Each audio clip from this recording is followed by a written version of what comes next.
Olá pessoal, tudo bem? Tudo certo? Tudo ok por aí? O que significa quando a Bíblia diz que Deus transformou o rio Nilo em sangue no capítulo 7 do Êxodo? O rio foi realmente atingido de vermelho ou foi apenas uma ilusão de ótica criada por Deus? A Bíblia descreve o rio Nilo se transformando em sangue real como uma das pragas enviadas por Deus para punir o Egito e libertar os israelitas. A interpretação é que se tratou de um evento literal e sobrenatural que afetou toda a água do rio Nilo, toda a água do Egito, e não uma ilusão de ótica ou um fenômeno natural como uma proliferação de algas vermelhas. As pragas eram uma forma de punir os egípcios e demonstrar que Deus era o único e verdadeiro Deus, que em contraste com os deuses egípcios que adoravam o Nilo e outros elementos da natureza. A peste foi especialmente significativa porque o Nilo era vital para a vida e a prosperidade do Egito e transformou-se em sangue para demonstrar seu poder sobre o que os egípcios consideravam sagrado. O relato bíblico não diz que a água apenas parecia sangue, mas que se transformou em sangue de fato, afetando não só as águas superficiais, mas também a água em recipientes e reservatórios.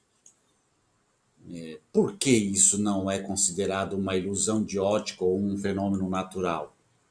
A descrição bíblica indica que a água se transformou em sangue em todos os reservatórios, incluídos cisternas, riachos, lagos e recipientes de madeira e de pedra, o que não condiz com uma proliferação de algas ou outros fenômenos naturais. Na primeira das 10 pragas, Moisés transformou toda a água do Egito em sangue. Então, aparentemente, os sacerdotes egípcios imitaram este feito. Mas onde eles conseguiram água?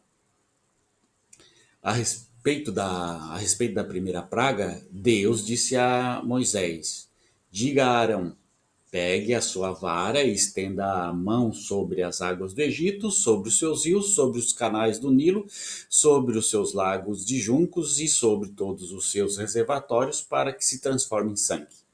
E certamente haverá sangue por toda a terra do Egito, tanto nos vasos de madeira como nos vasos de pedra. Moisés e Arão obedeceram, e houve sangue em toda a terra do Egito. Isso está em Êxodo, capítulo 7, versículo 19 a 21. Então o relato não quer dizer que isso aconteceu, isso não aconteceu. Contudo, os sacerdotes do Egito que praticavam magia fizeram a mesma coisa com as suas artes secretas. Isso está em Êxodo capítulo 7, versículo 22. Então, que tipo de água os sacerdotes usaram? Alguns comentaristas, ao refletirem sobre esse assunto, afirmam que a primeira praga não afetou toda a água do Egito. Compare o Êxodo capítulo 9, versículo 25, com o Êxodo capítulo 10, versículo 5. Eles disseram que não há.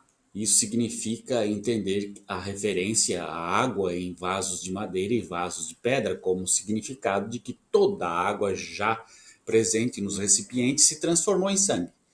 Se esta for a perspectiva correta, então o ponto principal da expressão final do Êxodo capítulo 7, versículo 19, seria que, visto que o Nilo e a água de todos os seus canais e reservatórios se transformaram em sangue, uma vez utilizada a água dos recipientes que não haviam sido afetados, não havia mais água não contaminada para enchê-los novamente. Portanto, de acordo com essa linha de raciocínio, os sacerdotes que praticavam magia poderiam ter executado seus truques em águas que haviam sido retiradas do Nilo antes da peste.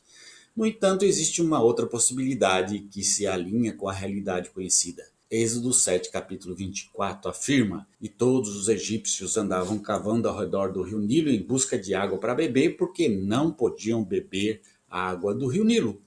Como se pode ver, era evidentemente possível coletar água não contaminada cavando poços no solo úmido da região do Nilo. Se os egípcios conseguiam obter água potável desses poços, é possível que os sacerdotes que praticaram magia utilizassem uma quantidade limitada dessa água para realizar seus rituais, o que seria o efeito de dissuadir o faraó a libertar os hebreus. É isso aí. Um grande abraço. Tchau, tchau.